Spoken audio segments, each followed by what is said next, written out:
People, deluded. I'm back again. Thank you very much for tuning back in. Now, good evening, good morning, afternoonish over here in the UK. Before I left to go to the gym, we spoke about Pablo Mari. Now I've come back and I've got some more thoughts really, as it's kind of sank in relation to the right now Flamengo defender, soon to be Arsenal in some capacity, that he's moving to the club and it's gathering pace. For instance, whoever, as you know, Arsenal fans are freaks out here.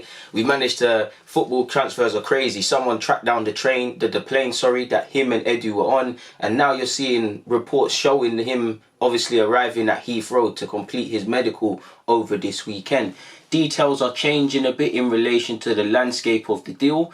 First, we heard it was going to be anything from 7 to 10 million euros. The latest reports are it's a loan with an option to buy. It's not an obligation to buy. And there again, conflicting reports in relation to that. So yeah, man, although I'm not going to sit here and lie like other people might, I'm not watching him realistically week in, week out. The only time I come across him of recent was when Flamengo played Liverpool. And again, I'm pretty sure he played well. I can remember the game, but I weren't screaming, yeah, he needs to come Arsenal or anything like that. I know a lot of people will probably look at this with...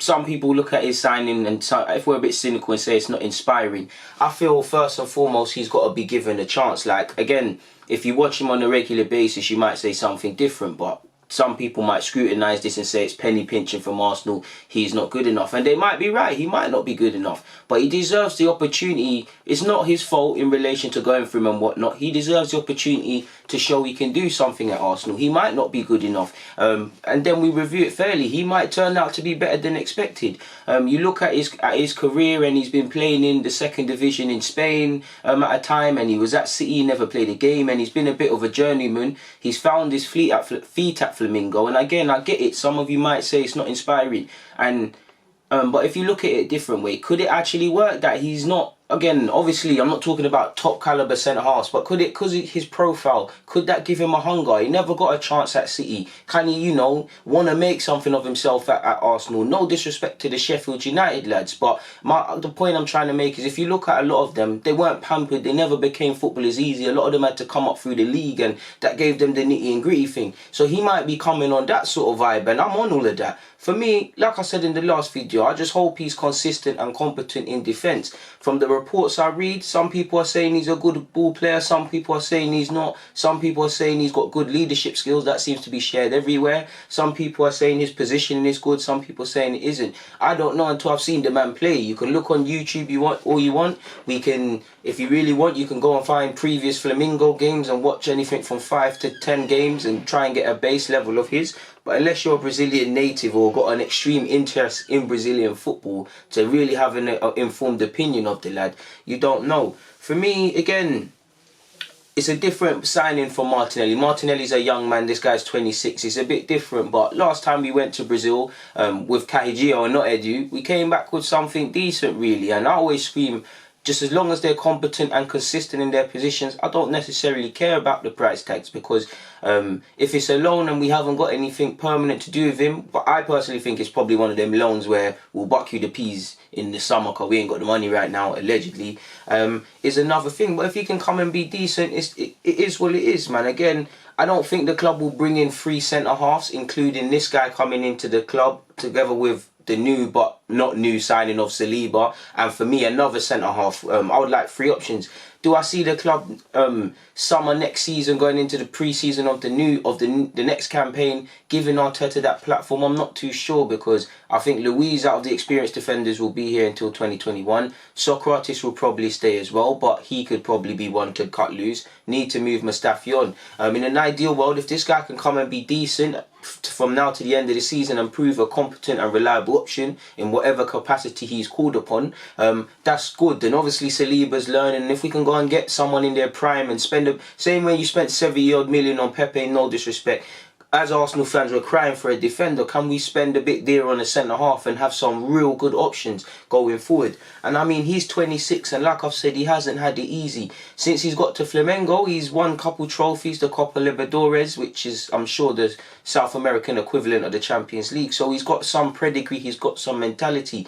I don't know for his personality, but reading, he seems quite a nice figure, and he sings a lot. And obviously, people don't want to hear that and whatnot, but that's, to me, implies that he's going to gel in well in the team and whatnot. And as well, what might not be spoken about enough, regardless of his, again, nationalities don't really mean anything, but we've got to kind of think about the idea of him and Louise, you know, countrymen, you know, coming to London. They can have that camaraderie on and off the field. They can build a decent relation and whatnot. He doesn't look the smallest. He's got decent height. He looks okay from the clips I'm seeing, but I think he deserves a chance, really, man, because many people, if it goes wrong, obviously many people will point fingers and say we're penny pinching and doing this and that, but he deserves a chance. And really, I know form in the last couple of games is subjective, but it's kind of making us look at a lot of players in a different light. Collectively, whether these players have been here for a season or a long period of time, the defenders, there's not really anyone that's put in any credible performances for a long period of time in our defence. Not everyone's had poor performances. You're looking at the one man who was probably not counted on in some capacity this season by Emre, the previous gaffer, Callum Chambers. He's looking at the defenders. And he hasn't been perfect, but he's the one that showed any prolonged consistency. Sadly, he's been robbed of injury, and that's another thing. I've even forgot about him, people, when I was just saying the centre half thing. So for me, the options, you need an experienced man in it. So if this guy can be 26, you know, street smart, been around the block, knows how to manage a game, what I would like as well, if he can ball play, cool. But for me, that's not necessarily a mad thing, innit? Like, obviously, if the ball comes to his feet, he's got to be able to do his thing with it. But he don't need to be doing Louise and things. If he can be a competent option of this side, that's all I'm on, together with Callum Chambers when he returns from his injury. Saliba, obviously, I'd love a new centre-half.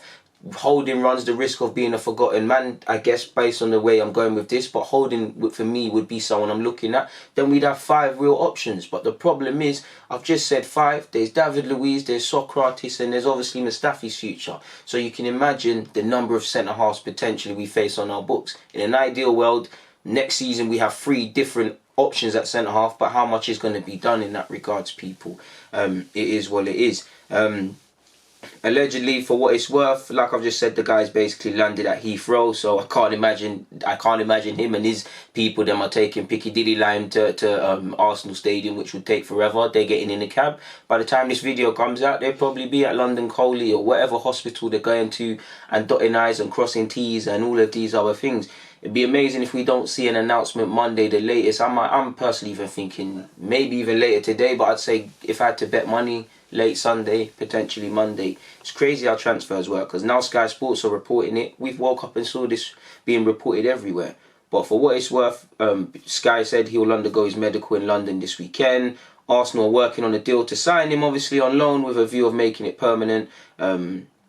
Allegedly, negotiations between Arsenal and Flamengo were quick, with just some details missing for an official announcement.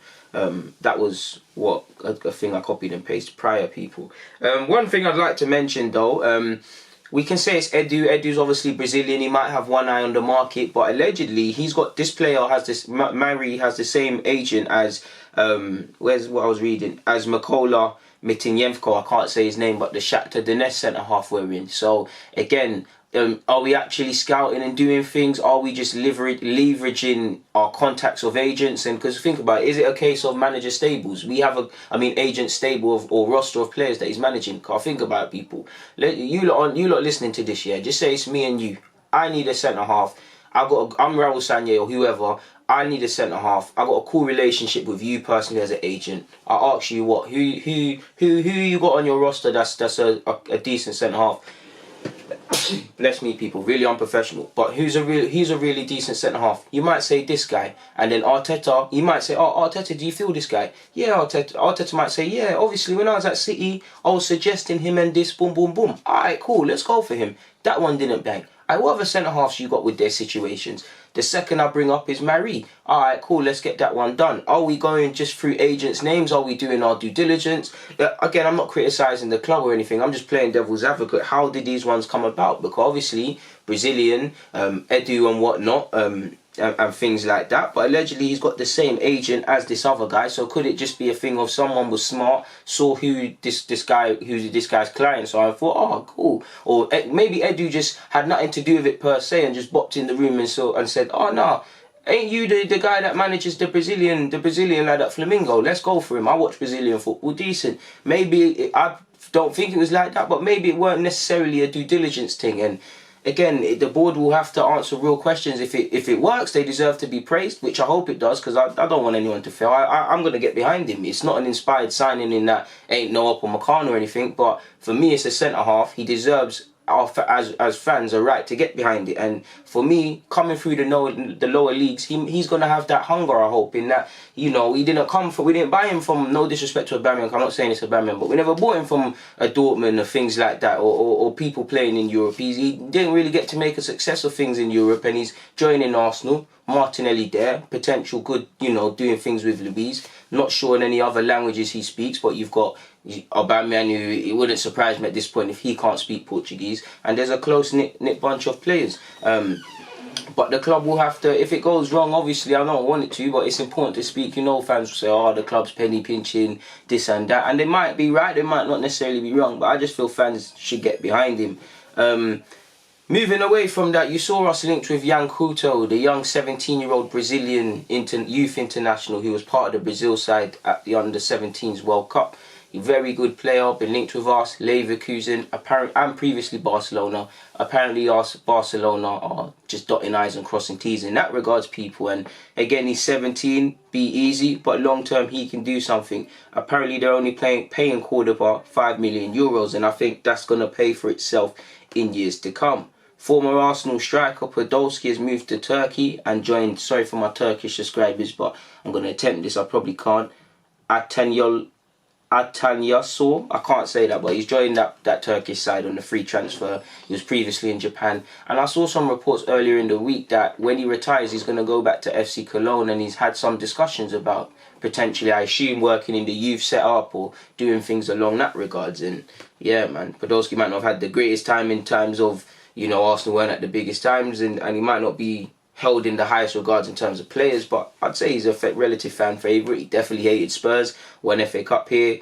Yeah, man, he's a decent player, man. He got a lot of time for Podolski, so I thought I'd mention that. But yeah, man, I just feel Pablo Mari deserves our support and whatnot, people, as just football fans. It's not his fault that he's not a mad name and whatnot. That personally, I don't really care about any of that. Of course, I'd be more inspired by them things, but I just care that he's on this thing really and truly. That's all that matters to me. Moving away from that, people, just in terms of keeping in theme with the theme of Arsenal needing centre mids and us previously being linked with certain man, Nzonzi seems to be on the verge of joining either Rennes or West Ham in some capacity. Apparently Nice and Rennes are in talks to sign 20-year-old Benfica midfielder Florentino Luis. Wonder why Florentino are just getting rid of these youths like that, people. I don't know, but he was decent from what I've seen. And you've also got Bordeaux. If you remember, I was talking about Tchouameni, the 18, 19-year-old centre midfielder. He's decent. He's got a lot of developing. He's got a good engine, and he's got a decent pass. A lot of developing to be done. But apparently Bordeaux have received 2 offers for him. One's been from Monaco, and another is from a Premier League side, in which I doubt it's Arsenal. But 20 million, that seems about up our street. So we'll see how these ones develop. But yeah, man. On that note, people, Deluded, I'm out. Thank you for watching and rocking as usual.